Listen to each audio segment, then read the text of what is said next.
Karel Schoeman was 'n Afrikaanse skrywer, vertaler en historikus.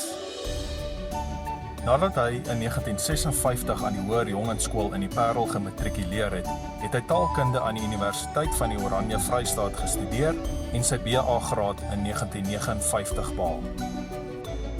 In dieselfde jaar het hy die Rooms-Katolieke geloof aangeneem en aan die Rooms-Katolieke Seminarium St. John Vianney in Pretoria gaan studeer, waarna hy in 1961 tot die orde van die Fransiskane in Ierland toegetree het.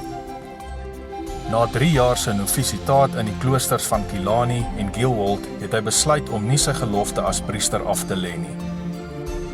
Hy het in 1964 na Bloemfontein teruggekeer en die hoërdiploma in biblioteekkunde behaal.